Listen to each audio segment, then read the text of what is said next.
በስመ አብ ወወልድ ወመንፈስ ቅዱስ አሐዱ አምላክ አሜን። ተወዳችሁ በጌታችን በአምላካችን በመድኃኒታችን በኢየሱስ ክርስቶስ ሰማያዊ በሆነ ስፍራ መንፈሳዊ በሆነው በረከት የተባረካችሁ ብዙ ጸጋ ብዙ በጎነትና ምሕረት ይበዛላችሁ ሁሉን የሚችል አምላክ እግዚአብሔር ይጎበኛችሁ። የረድኤታችን አምላክ ያልተለየን ያልተለያችሁ ብሩካን እግዚአብሔር ልጆች እንደምንቆያችሁ ሁሉን የሚችል አምላካችን ንጉሳችን ኢየሱስ ክርስቶስ ለእኛ ሲል ከሰማያት የወረደ መስቀል ላይ በመሰቀል ዕዳ የከፈለ የዳነ ሕዝብ ወራሽ ሕዝብ ያደረገን ወደ እግዚአብሔር ወደ አባቱ መንግስት የወሰደን ሁላችሁ እሱ ስሙ የተመሰገነ የተወደደ ይሁን። ከሰማይ አባቱ ጋር ከመንፈሱ ጋር በአንድነት በሦስትነቱ የተወደደ ይሁን። የእግዚአብሔር ልጆች በ28 ኅዳር 28 ማለትም በሚቀጥለው እሑድ የአሁኑ የዛሬ ሳምንት እሑድ ማለት ነው ሚሊኒየም አዳራሽ ትልቅ ጉባኤ ከ100 በላይ ዘማሪያን አንድ ላይ ሆነን አዘጋጅተናል። እንደዚሁም ከ70 በላይ አርቲስቶች በመሆን ገቢው ለሚሊኒየም ለመቄዶንያ አረጋውያን መርጃ ሙሉ ለሙሉ ገቢ የሚውል ነው። ያን አረጋውያን መርጃ ያን የመቄዶንያ ድርጅት ለመደገፍ ቀደም ብለን ያሰብነው ነበር። እንግዲህ ረድቶን አዘጋጅተነዋል። ትኬቶች ተሰጥቶናል። ግዴታ ለብዙዎች በተለይ ደግሞ ለእኔ ብዙ ትኬት ተሰጥቶኛል። ኢትዮጵያ አካባቢ ያላችሁ አንዳንድ ሺህ ብር ቪአይፒ ነው። አንዱ ትኬት የቪአይፒ ትኬት 1 ሺህ ብር ነው ሳያልቅ። እሱን ቀደም ብላችሁ የምትፈልጉ አሳውቁኝ በስልኬ። ሌላው ኖርማል ትኬቱ ደግሞ 300 ብር ነው። ቪአይፒ የምትገዙ ግን አንዱን ትኬት ከ1 ሺህ ብር በላይ መግዛት ትችላላችሁ። መቄዶንያን ለመደገፍ አሳውቁኝ 0911411380 ትኬት መግዛት ብቻ ሳይሆን እንድንዘምር እጅግ ብዙ ዘማሪያን ብዙ መዝሙራት የምንዘምርበት ቀን ነው። ይህን አስቡበት። እግዚአብሔር እናንተ ቤታችሁን ይባርክ። ትናንትና ስለ ወንድም ሰውን ስላለመናቅ መንፈስ ቅዱስ አስተምሮናል። ዛሬ አስቸጋሪ ሰዎች ቢገጥሙን እንዴት ነው ከነዚህ ሰዎች ጋር የሚያስቀይመን ሰው ሊገጥመን ይችላል? ምንድን ነው የምናደርገው? ወንጌል ምንድን ነው የሚለን? ስለዚህ ይኸውላችሁ የሚያስቀይሙ ሰዎች ሲገጥሙን ስሜታችን የሚለንና ወንጌል የሚለን ነገር አለ። አሁን እኛ ዓይኖቻችን የተከፈቱልን ኤፍታ የተባለን ጆሮቻችን የተከፈቱልን ነን። ጌታችን የወንጌልን አፈር ጭቃ ቀብቶ ዓይኖቻችን የገለጠልን ነን። ዝም ብለን በስሜት የምንኖር ሰዎች አይደለን። የምናደርገውን ነገር እንደ እግዚአብሔር ቃል ማድረግ አለብን። ያ ደግሞ ሕያው ክርስትና እንዲቀጥል በትውልድ ውስጥ ያደርጋል። እኛ ዛሬ ተግባራዊ የምናደርገውን ክርስትና ልጆቻችን ይወርሱታል። ሰው ባያየው እንኳን እግዚአብሔር ያንን ዋጋ እየቆጠረ ለልጆቻችን ያደርገዋል። ስለዚህ አሁን በደለኛ ሰው ሊገጥመን ይችላል። ሁሉ ሰው ጥሩ አይደለም። ሁሉ ሰው ገነት አይደለም። 12ቱም ጓደኞቻችን መካከል አንዱ ይሁዳ ሊሆን ይችላል። ምንድን ነው የምናደርገው እንደዛ ቢገጥመን? ማቴዎስ ወንጌል ምዕራፍ 18 ቁጥር 15 ላይ ምን ማድረግ እንዳለብን ይነግረናል። ወንድምህ ቢበድልህ ሄደህ አንተና እርሱ ብቻችሁን ሆናችሁ ውቀሰው። ቢሰማ ወንድምን ገንዘብ አደረግከው፣ ባይሰማህ ግን በ2 ወይም በ3 ምስክር አፍ ነገር ሁሉ እንዲጸና ዳግመኛ 1 ወይም 2 ከአንተ ጋር ውሰድ። እርሱም ባይሰማ ለቤተክርስቲያን ንገራት። ቤተክርስቲያን ባይሰማ እንደ አረመኔ እንደ ቀራጭ ይሆንልህ። አሁን የመጀመሪያው ስቴፕ ምንድን ነው? በድሎሃል ወይም በድሎሻል። አንድ ሰው ሲበድል ቀጥታ ጉዳዩን ይዞ ከሌላ ሰው ጋር መወራት አይደለም። የወንጌል ትምህርት ራሱ ባለቤቱን መጥራት ሲባል በአካል ላይ መጣ ይችላል። ስልክ ደውሎ ሊሆን ይችላል። በአካል ጠርቶ ሊሆን ይችላል። እፈልግሃለሁ ብለን መነጋገር ጥቅሙ መሰላችሁ? መግባባትን ሊያመጣ ይችላል። ሰው አንዳንድ እየመሰለው ይጋጫል። ሲነጋገር የመሰለው ነገር ልክ አለመሆኑ ሲገባው ይቅርታ ሊጠይቅ ይችላል። ለመሰላችሁ እኛም መስሎን ሰዎች እናስቀይማለን። በጣም ብዙ ያስቀይመን እናውቃለን። ትክክል የሆኑ ሰዎች አይደለም። ብዙ ስህተቶች አሉን እኛ። ስለዚህ ትክክል ያልሆነ ሰው ሊሆን ይችላል አብሮን ያለው ወዳጃችን፣ ጓደኛችን እና ባናገርነው ጊዜ እኛ ውስጥ ያለው ሲረዳ የተፈጠረው ነገር ሲረዳ ወይ እሱ ጋር ያለውን ነገር ስንረዳ ለመስማማት ልክ አልነበርኩም ማለትም ያግዘናል። መነጋገር እንድናስፈርድበት መግቢያ በር አይደለም። ወንጌል የሚነግረን ቢያስቸግርህ ውቀሰው ነው የሚለው። ተቆጣውም አይደለም፣ ስደበውም አይደለም። በደንብ ማድረግ የሚገባንን ማወቅ አለብን። ጠራ ነው፣ አናዶናል፣ ጎድቶናል፣ ኃይለ ቃል እየተናገረን የበለጠ እሳት እንዲጫር ማድረግን አይደለም ወንጌል የሚያስተምረን። ውቀሰው። ወንድሜ ነህ፣ እህቴ ነሽ ማምንሽ እህቴንሽ እንዲያረኩልህ ወንድሜ ነህ። ምን አረኩ? ምንድነው ጥፋቴ? ለምን አስቀየምከኝ? በል እንጂ ኃይለ ቃል እየተናገርክ ስደበው ማለትም አይደለም። የመጀመሪያው ደረጃ ይሄ ነው። እያስቸገረ ያለን ሰው ጠርቶ አዝኜብሃለሁ፣ በድለኸኛል ብሎ በፍቅር ቃል መነጋገር ነው የመጀመሪያው ነገር። እግዚአብሔር ልጆች ያ ፍሬ ሊኖረው ይችላል። ወይም ደግሞ ጠላት መሆኑን የምታረጋግጡበት ሊሆን ይችላል። ንቆ ሊታው ይችላል። ሁለት አይነት ሰዎች አሉ። በዚህ ንግግር በዚህ ውይይት የሚመለሱ ይቅርታ የሚጠይቁ ልክ አልነበርኩም የሚሉ አሉ። እኛም ደግሞ አቋማችንን ቆጣችንን አብርደን የምንስተካከልበት ሁኔታ ይፈጠራል። ሁለተኞች ሰዎች ግን የበለጠ የሚያምፁ እንደውም ጎድቼዋለሁ ጨምርለታለሁ የሚሉ ሰዎች ሊፈጠሩ ይችላሉ። አሁን ሁለተኛ ደግሞ ሲሆን 2 እና 3 ሆነ። እማው አይደለም ብለሱ እማው ስሙን አጥፋው ሳይሆን 2-3 ምስክሮች ይዘህ ሽማግሌ ይዘህ ማነጋገር። መጀመሪያ አናግረዋል፣ እምቢ ብለዋል። ደግሞ በሽማግሌዎች ፊት ታነጋግረዋል።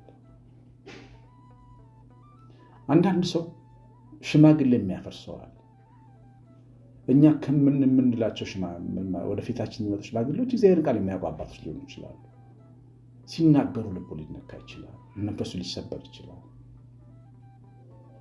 ከዛ በኋላ ሊመለስ ይችላል። ጠላትነቱን ሊተው ሰይፉንም ወደ ሰገባ ሊመለስ ይችላል። ያን ጊዜ ሰው ታደርገዋለህ። ካልሆነስ ምስክር አለ። ያው እግዚአብሔርን ፊት ዳኛን ፊት ምስክር አለ። 2 እና 3 ሆነ መክረሻት ባይሰማ አሁንም የሚቀጥል ከሆነስ ለቤተ ክርስቲያን ንገራት ማለት ለካህናት፣ ለአባቶች መንፈሳዊ ጉዳይ ላይ መወሰን ለሚችሉት የመጨረሻዎቹ ወሳኞች ንገር። ይሄ በአይሁድም የሚደረግ ነው። በደለኛ ሰው አልመለስ ሲል ሸንጎ በካህናት ፊት ይቆማል። ካህኑን እምቢ ብሎ ከሄደ እንደ ቀራጭ እንደሚታየው ማለት ነው። በዚያ ዘመን ቀራጭ ኃጢአተኛ ሆኖ ሳይሆን ሰው ቀራጭን እንደሚያየው እንደሚያገለው አመፀኛና የተገለለ እንዲሆን ይሆናል ማለት ነው። የማይሰማ ከሆነ ቤተክርስቲያን የማይሰማ በእርግጥ እንዲህ አይነት ሰዎች አሉ። የማይሰሙ ሰውንም የማይሰሙ አንተንም አንቺንም የማይሰሙ ቤተክርስቲያንን የማይሰሙ እንደ አረመኔ የሚታዩ ሰዎች ዋጋ ብድራትን እግዚአብሔር ይሰጣቸዋል። እነዚህ ሰዎች እሺ ብናገኝ ነገርናቸው፣ አልሰሙም። በክፋታቸው እየባሱ መጡ። እንደ አረመኔና እንደ ቀራጭ ሆኑ ስለተባለ በስለት እንወጋቸዋለን፣ ስማቸውን እያጠፋን እንኖራለን፣ ስንጎዳቸው በጥፍጥር ስንበቀላቸው እንኖራለን። እንደሱ ነው ወንጌል የሚያስተምረን። ምንድን ነው የምናደርገው? ይህን ካረግን በኋላ ሰውየው የሚሰማ ከሆነ ትመለሳል። ካልተመለሰስ ወዳጅ አይደለም ማለት ነው። አንደኛው መፍትሄ እንዳትጎዳ ወዳጅ ያልሆነን ሰው መለየት ነው። ከእሱ ጋር አላስፈላጊ መቀራረብ፣ ሚስጥር መካፈል፣ ገበናህን ማሳየት፣ የቤትን የደጅን ቁልፍ መስጠት ታቆማለህ ማለት ነው። አንዱ ከችግር መውጫ መንገድ መጠንቀቅ ነው። ከጠላት አፍ መጠንቀቅ፣ ከጠላት እጅ መጠንቀቅ። ጠላት መሆኑን ታውቃለህ ማለት ነው። ተጠንቅቀው የምትኖረው ሰው ይሆናል። ይህ አንደኛው መፍትሄ ነው። ሁለተኛ ሌላም ሰው እንዳይጎዳ አንተም ደግሞ እንዳትጎዳ ትምህርት ትማርበታለህ። በቀሉንስ ማን ይበቀልሃል ነው። በቀል እግዚአብሔር ነው። እኔ ብድራት እመልሳለሁ ይላል እግዚአብሔር። በአንዳች አትበቀሉ ይላል። ለምን መሰላችሁ? እጃችን ላይ ደም እንዲኖር አይፈልግም።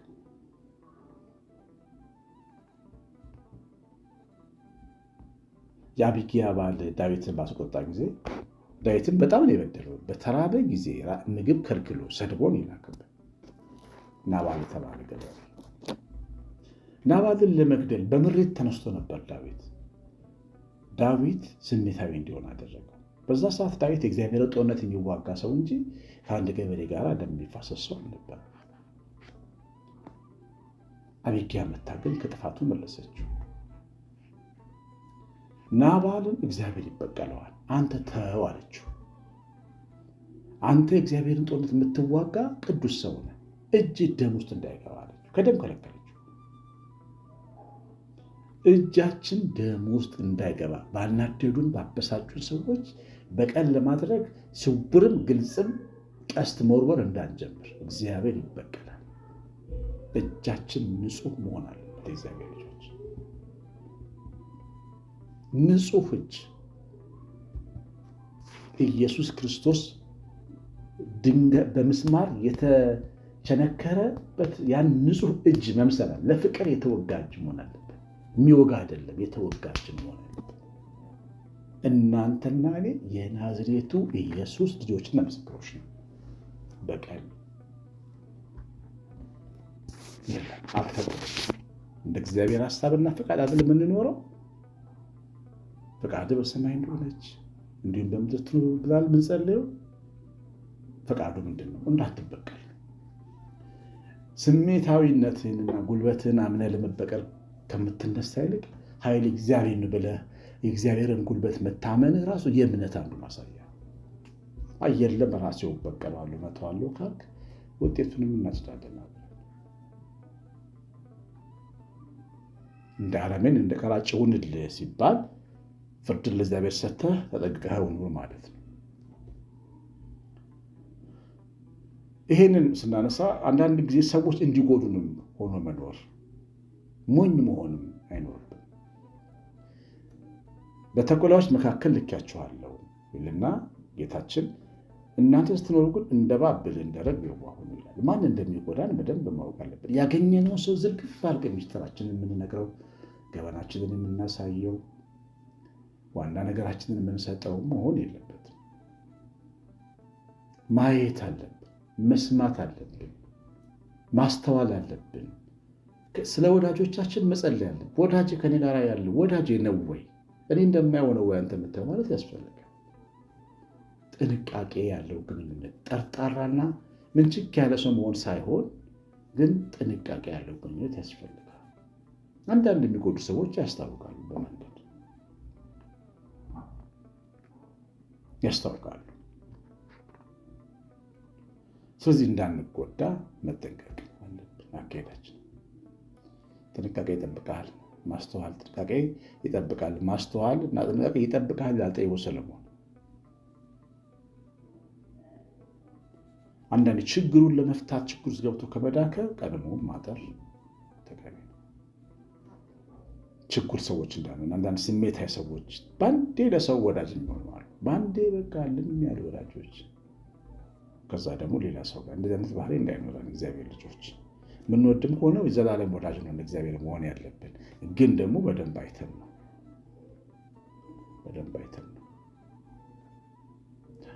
እግዚአብሔር ባርካችሁ። የሰማነውን በልባችን መጽሐፍ መንፈስ ቅዱስ ይባርካችሁ፣ ይቀድሳችሁ።